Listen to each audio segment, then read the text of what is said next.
ورحمۃ اللہ شیخ، یہ what's app group میں سوال آیا ہے کہ گانا گنگنانا کیسا ہے؟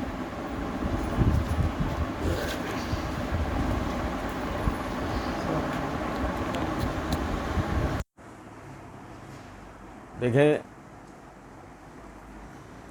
سب سے پہلی جو بنیادی چیز سمجھنے کی ہے، اللہ رب العزت نے ہمیں جن چیزوں کی طرف توجہ کے لیے کہا، آپ دیکھیں بڑی غور طلب بات ہے کہ اللہ نے قرآن کو خوبصورت آواز میں تلاوت کرنے کا حکم دیا۔ توجہ سے میری بات سنیے گا۔ اور باقاعدہ قرآن کے اندر داؤد علیہ السلام کا، قرآن اور حدیث کے اندر داؤد علیہ السلام کی تلاوت کا ذکر آتا ہے کہ وہ اللہ نے ان کو یہ معجزہ عطا کیا تھا کہ جب وہ زبور کی تلاوت کیا کرتے تھے تو ان کے ساتھ پہاڑ، درخت، چرند پرند مل کر جو ہے وہ قرأت کرنا شروع ہو جاتے تھے، ان کے ساتھ وہ پڑھنا شروع ہو جاتے تھے۔ اسی طریقے سے صحیح بخاری، صحیح مسلم وغیرہ میں حدیث ہے، ابی بن کعب رضی اللہ تعالیٰ عنہ فرماتے ہیں کہ میں ایک رات میں اپنے چھوٹے بچے کے ساتھ اپنے استبل میں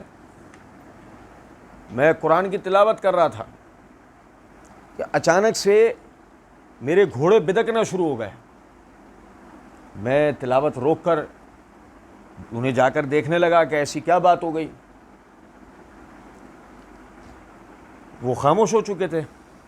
میں پھر واپس آیا، میں نے جو ہے وہ تلاوت شروع کر دی، تھوڑی دیر نہیں گزری تھی وہ پھر بدکنا شروع ہو گئے، اور اب پہلے سے زیادہ وہ تیزی سے جو ہے وہ بدک رہے تھے۔ پھر تلاوت روکی، ان کی طرف جا کر دیکھا، کچھ بھی نہیں، وہ خاموش ہو گئے۔ پھر واپس آیا، پھر میں نے تلاوت شروع کر دی۔ اب تو وہ اتنا زیادہ بدکنا شروع ہوئے کہ قریبی میرا معصوم بچہ وہ سو رہا تھا، مجھے ڈر ہوا کہ کہیں یہ اس کو نقصان نہ پہنچا دیں، تو میں اسے لے کے نکلا کہ اس کو ایک محفوظ جگہ پہ لٹا دوں۔ تو نکلتے ہی آنگن سے آسمان پر جو نگاہ پڑی تو کیا دیکھتا ہوں کہ چاروں طرف بادلوں میں اس طرح کا منظر ہے گویا کہ چراغ روشن ہو۔ اگلے دن صبح میں نے اس بات کا تذکرہ جب نبی صلی اللہ علیہ وسلم سے کیا تو آپ صلی اللہ علیہ وسلم نے فرمایا، تو نے تلاوت کیوں روکی؟ تجھے تلاوت کرتے رہنا چاہیے تھا۔ یہ اللہ کے فرشتے تھے جو تیری تلاوت سننے کے لیے اترے تھے۔ اگر تو اسی طریقے سے تلاوت کرتا رہتا تو صبح سارا مدینہ ان فرشتوں کو دیکھ رہا ہوتا۔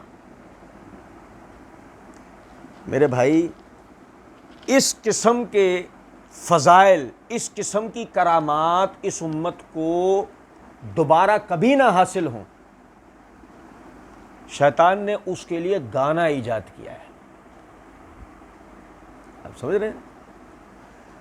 یہ قرآن کی تلاوت میں مشغولیت، یہ زبان سے وقت بے وقت اگر نکلے تو قرآن کی آیات نکلیں، صبح شام کے اذکار نکلیں، رسول اللہ صلی اللہ علیہ وسلم کے لیے درود نکلے، اپنے گناہوں پہ استغفار نکلے، کہیں امت اس چکر میں نہ پڑ جائے، یہی وجہ ہے وقت بے وقت جو منہ سے نکلے تو شیطان نے اس کے لیے گانے کو ایجاد کیا۔ سورہ لقمان میں یہ میرے ہاتھ میں تفسیر ابن کثیر ہے، اس کی جلد نمبر 4 صفحہ نمبر 177 پہ سورہ لقمان آیت نمبر 6، وَمِنَ النَّاسِ مَن يَشْتَرِي اللَّهْوَ الْحَدِيثِ لِيُضِلَّ عَن سَبِيلِ اللَّهِ بِغَيْرِ عِلْمٍ وَيَتَّخِذَهَا هُزُوًا أُولَٰئِكَ لَهُمْ عَذَابٌ مُّهِينٌ۔ اس آیت کی تفسیر میں آیت کیا ہے کہ بعض ایسے لوگ بھی ہیں جو بیکار فضول باتوں کو خریدتے ہیں تاکہ بے علمی سے لوگوں کو اللہ کے راستے سے بہکائیں اور اللہ کی باتوں کو ہنسی مذاق بنائیں۔ یہی وہ لوگ ہیں جن کے لیے رسوا کر دینے والا عذاب ہے۔ اس کی تفسیر کرتے ہوئے حافظ ابن کثیر رحمہ اللہ جو فرما رہے ہیں وہ سن لیں، بڑے غور طلب بات ہے۔ وہ کہتے ہیں کہ اوپر آیات میں اس بات کا ذکر چلا کہ اللہ کے نیک بندے جو اللہ کی کتاب سے ہدایات پاتے ہیں وہ کیسے ہوتے ہیں، اور وہ اللہ کی کتاب کو سن کے کس کس قسم کے فائدے حاصل کر لیتے ہیں۔ جب یہ ذکر ہو گیا تو آگے اب اللہ ان لوگوں کا ذکر کر رہا ہے کہ جو بدبخت ہیں، وہ اللہ کے کلام کو سن کر فائدہ حاصل کرنے سے باز رہتے ہیں، وہ اپنے کانوں کو قرآن سننے میں مشغول نہیں کر رہے، وہ اپنی زبان سے قرآن پڑھنے میں اپنی زبان کو مشغول نہیں کر رہے، اس کی بجائے وہ گانے بجانے، باجے، ڈھول، تاشے سنتے ہیں. وہ گانے بجانے، موسیقی کا آلات، باقاعدہ نام لے کے ڈھول تاشے یہ سنتے ہیں. پھر آگے کہتے ہیں چنانچہ اس آیت کی تفسیر میں حضرت عبداللہ ابن مسعود رضی اللہ تعالیٰ عنہ فرماتے ہیں اللہ تعالیٰ کی قسم کہ اس میں لہو الحدیث، یہ جو آیت میں آیا نا وَمِنَ النَّاسِ مَن يَشْتَرِي لَهْوَ الْحَدِيث، تو لہو الحدیث سے مراد کیا ہے؟ وہ کہتا ہے اللہ کی قسم اس سے مراد گانا اور موسیقی ہے. عبداللہ ابن مسعود رضی اللہ عنہ اس آیت کی تفسیر میں فرماتے ہیں کہ اس سے مراد کیا ہے؟ گانا اور موسیقی کے آلات. اور آپ صلی اللہ علیہ وسلم سے اس آیت کا مطلب پوچھا گیا تو آپ صلی اللہ علیہ وسلم نے 3 بار قسم کھا کر یہ بات فرمائی کہ اس سے مراد گانا اور یہ راگ راگنیاں ہیں. یعنی اس کا مطلب اللہ رب العزت نے قرآن کی اس آیت کے اندر واضح طور پر اس چیز کو شیطانی عمل قرار دیا.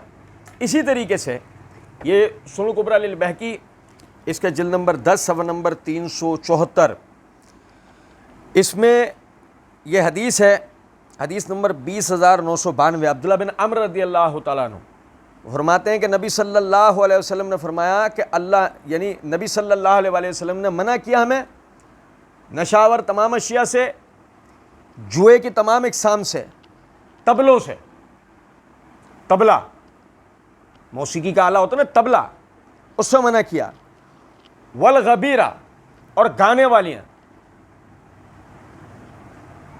کیا ہے بھائی؟ گلوکارائیں، گانے والیاں، سنگرز. وقالا کل مسکرن حرام، اور فرمایا ہر نشاور شے وہ حرام. یعنی کہ دیکھو نبی صلی اللہ علیہ وسلم نے خاصیت کے ساتھ گانے بجانے کو، جوئے کو، گانے بجانے کو، جوئے کو اور خمر کی اقسام کو ایک برابر قرار دیا ہے، ایک برابر. اب نقطہ سمجھانے کا کیا ہے کہ جو شراب کا، خمر کا جو گناہ ہے وہی گانے بجانے کا گناہ ہے، جو جوئے کا گناہ اور عذاب ہے وہی گانے بجانے کا عذاب ہے. ہمارے یہاں عام طور پہ لوگ جو ہے نا یہ سوال کرتے ہوئے نظر آ رہے ہوتے، گانا بجانا چلو وہ تو منع آ گیا شریعت پہ، ٹھیک ہے، اس کا گناہ کیا ہے؟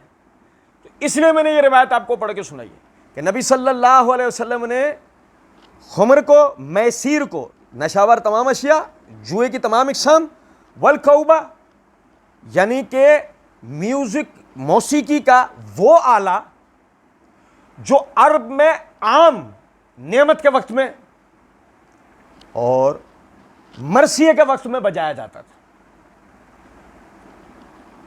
اس کی مؤنث قسم دف ہے، اس کی مذکر قسم طبلہ ہے. اس آلے کی موٹی قسم کیا ہے، بھاری قسم کیا ہے، طبلہ، اور معمولی قسم، ہلکی قسم کیا ہے، دف. بات آپ سمجھ رہے ہیں؟ تو نبی صلی اللہ علیہ وسلم نے ان کو ایک جیسا، اور والغبیرہ گانے والے ہیں. پھر فرمایا دوسری حدیث 20,993، یہ بھی یہی حدیث ہے. عبداللہ بن عمرو رضی اللہ تعالیٰ عنہ فرماتے ہیں کہ رسول اللہ صلی اللہ علیہ وسلم نے فرمایا من کذب علی متعمدا فلیتبوأ مقعدہ من النار، جس شخص نے جان بوجھ کر مجھ پہ جھوٹ باندھا اس نے اپنا ٹھکانہ جہنم میں بنا لیا. اس کے بعد ثم قال، پھر آپ نے فرمایا ان اللہ ورسولہ، بے شک اللہ اور اس کے رسول نے. بھائی میرے پہلی روایت میں تو یہ تھا نا کچھ ابہام تھا، پر رسول صلی اللہ علیہ وسلم نے منع کیا، کوئی ابہام رہ جاتا. تو یہاں واضح طور پہ الفاظ ہیں ان اللہ ورسولہ، بے شک اللہ اور اس کے رسول نے حرم الخمر والمیسیر والکوبہ والغبیرہ، اللہ اور اس کے رسول نے حرام کیا ہے. کس کو؟ خمر کو، میسیر کو یعنی جوئے کی تمام اقسام کو، کوبہ طبلہ، اور غبیرہ گانے والے. اسی طریقے سے یہ مسند البزار ہے، مسند البزار کی جلد نمبر 14 صفحہ نمبر 62 حدیث نمبر 7513. انس بن مالک رضی اللہ تعالیٰ عنہ فرماتے ہیں کہ نبی صلی اللہ علیہ وسلم نے فرمایا صوتان ملونان فی الدنیا والآخرہ، 2 آوازیں ایسی ہیں دنیا اور آخرت دونوں میں لعنت زدہ ہیں. 2 آوازیں دنیا اور آخرت دونوں میں لعنت زدہ ہیں، یعنی ان پر اللہ کی لعنت برسی ہوئی ہے. مزمار عند نعمت، خوشی کے وقت میں گانا بجانا کرنا، خوشی کے وقت میں گانا بجانا کرنا، وَرِنْتُن عِنْدَ مُصِیبَتٍ، اور مصیبت کے وقت میں گلے پھاڑ کے وہ ماتم کرنا۔ بات آ رہی ہے سمجھ؟ اب یہاں میں ایک بات سمجھاؤں، دیکھو ماتم کے حرمت کے حوالے سے ہمارا یعنی ہر طبقہ ماتم کی حرمت کے حوالے سے مطمئن ہے نا، سوائے ان کے جن پر کالے پردے پڑے ہوئے ہیں، ایسے ان کے علاوہ ہمارے جتنے طبقات ہیں ماتم کی حرمت پہ سب کا اتفاق ہے نا، اور کسی قسم کا مطلب ماتم کی حرمت کو علت کی کوئی بحث ان کے نہیں ہے، ماتم کی حرمت کو لے کے کوئی شک نہیں رہتا۔ نبی صلی اللہ علیہ وسلم نے ماتم کو ہی حرام قرار نہیں دیا، نبی صلی اللہ علیہ وسلم نے ماتم کی ضد کو بھی حرام قرار دیا، خوشی کے وقت میں گانا بجانا۔ صوتان ملونان فی الدنیا والآخرہ، دو وعدے ایسی ہیں جو دنیا اور آخرت دونوں میں لعنت زدہ ہیں، ایک خوشی کے وقت میں گانا بجانا اور دوسرا مصیبت وقت میں ماتم کرنا۔ اچھا، ایک اس میں اشکال کا میں آپ کو کلیئر کر دوں، میں اس کی وضاحت دیتا نہیں، لیکن عام طور پر ہمارے یہاں سب سے پہلے جو نا اس کو بیان کر دیا جاتا ہے۔ وہ کہتے ہیں صحیح بخاری کتاب العیدین کے اندر روایت ہے کہ نبی صلی اللہ علیہ وسلم ان سے ملنے ابو بکر صدیق رضی اللہ تعالیٰ عنہ گھر تشریف لے گئے تو دیکھا کہ دو بچیاں جو ہیں وہ دف کے اوپر گیت گا رہی ہیں، بدر کے مقتولین کا جو نا ان کا ذکر کر رہی ہیں، اور نبی صلی اللہ علیہ وسلم وہاں لیٹے ہوئے ہیں دوسری طرف منہ کر کے۔ تو ابو بکر رضی اللہ تعالیٰ عنہ ان بچیوں کو ڈانٹا کہ تم کیا شیطان کا باجا بجا رہی ہو؟ تو نبی صلی اللہ علیہ وسلم نے کہا ابو بکر جانے دے، ہر قوم کی ایک عید ہوتی ہے، آج ان کا بھی عید کا دن ہے۔ تو کہتے ہیں دیکھو اس حدیث سے واضح ہو گیا کہ موسیقی کا جواز ملتا ہے، کہ نبی صلی اللہ علیہ وسلم نے ان بچیوں کو دف بجانا اس کی اجازت دے دی۔ حرام تو حرام ہوتا ہے، حرام تو حرام ہوتا ہے، اس کے لیے کیا عید اور کیا غیر عید، لیکن نبی صلی اللہ علیہ وسلم نے اگر اجازت دی اس کا مطلب جواز ہے۔ ٹھیک ہے، آپ سمجھیں اس بات میرے بھائی، جواز نہیں ہے، کیونکہ سب سے پہلے نقطہ ایک سمجھیں، شریعت کا اطلاق 7 سال کی عمر سے شروع ہوتا ہے، پھر جیسے جیسے استطاعت آتی جاتی ہے ویسے ویسے شریعت کا نفاذ ہوتا جاتا ہے۔ اس کی مثال سمجھیں کہ 7 سال کے بچے پہ نماز فرض ہو جاتی ہے، 9 سال کی عمر تک اگر نماز نہ پڑھے تو اس کو مار کے نماز پڑھانے کا حکم ہے۔ اسی طرح اگر وہ اپنی عمر کے 34ویں 44ویں 54ویں سال میں پہنچ چکا ہو لیکن اس میں حج کی استطاعت نہ ہو تو یہ فرض اس پر سے ساقط ہوا ہوتا ہے جب تک اس کی حج کی استطاعت نہ ہو جائے۔ آپ میری بات سمجھ رہے ہیں؟ بالکل اسی طریقے سے وہ الفاظ ہیں جاریتان ہیں، جاریتن عربی میں کہتے ہیں بلوغت سے کم عمر بچی کو، اور ہم اچھی طریقے سے جانتے ہیں کہ اسلام کے اندر گرم علاقوں میں 7 سال کی بچی بالغ ہوتی ہے، اور اگر جاریتن کا جاریتان تسنیہ کا لفظ ہے، جاریتن اس کا واحد ہے، یعنی اتنی چھوٹی بچی جو بلوغ سے بھی کم ہو، یعنی وہ اتنی چھوٹی بچی تھی کہ وہ 7 سال سے بھی کم عمر کی، 7 سال سے بھی کم عمر کی، یعنی ابھی ان پر نماز بھی فرض نہیں ہوئی ہے۔ اب جب نماز فرض نہیں ہوئی ان کے اوپر، آپ میری بات سمجھیں، تو ان کے لیے کیا حلال اور کیا حرام؟ وہ بھی کیا سمجھتی ہیں حلال و حرام؟ چھوٹی بچیاں وہ دف بجا رہی ہیں۔ ہاں، ابو بکر صدیق رضی اللہ تعالیٰ عنہ نے کیا کہا، یہ کیا تم شیطان کا باجا بجا رہی ہو؟ تو ابو بکر رضی اللہ عنہ کو یہ کس نے کہہ دیا یہ شیطان کا باجا ہے؟ یہ کہاں سے سیکھا ابو بکر رضی اللہ تعالیٰ عنہ نے؟ یہی حدیث موسیقی کے حرمت کی زبردست دلیل ہے کہ ابو بکر صدیق رضی اللہ تعالیٰ عنہ اس معاشرے سے تعلق رکھتے تھے کہ جس معاشرے میں دف بجانا عام تھا، ان کے رواج میں تھا، جیسا ہمارے دیہی سندھ میں مٹکا بجایا جاتا ہے ان کے رواج میں، بالکل اسی طریقے سے دف بجانا ان کے رواج میں تھا۔ یہ کس نے ابو بکر رضی اللہ عنہ کو بتا دیا کہ یہ شیطان کا باجا ہے؟ انہوں نے اللہ اور اس کے رسول صلی اللہ علیہ وسلم سے ہی سیکھا نا، جبھی تو کہا کہ یہ شیطان کا باجا کیوں بجا رہی ہو، تو پتہ لگا کہ بڑوں کے لیے تو یہ شیطان کا باجا ہی ہے، کسی صورت میں بھی اس کا جواز نہیں بنتا۔ ٹھیک ہے، اسی طرح وہ ہمارا جو غامدی اور آج کل وہ مرزا انجینئر جو نکلا ہوا ہے، انہوں نے ابھی ایک نئی چیز نکالی ہے، وہ کہتے ہیں کہ دیکھو جی صحیح مسلم کے اندر حدیث ہے کہ عائشہ صدیقہ رضی اللہ تعالی عنہا انہیں نبی صلی اللہ علیہ وسلم نے انصار کے یہاں کے ایک نکاح کے حوالے سے کہا کہ تم نے وہاں پر ان کے ہاں گانے بجانے والیاں کیوں نہیں بھیجیں؟ تم نے ان کے ہاں گانے بجانے والیاں کیوں نہیں بھیجیں؟ کہتے دیکھو اس سے گانے بجانے کا جو ہے وہ جواز نکلا۔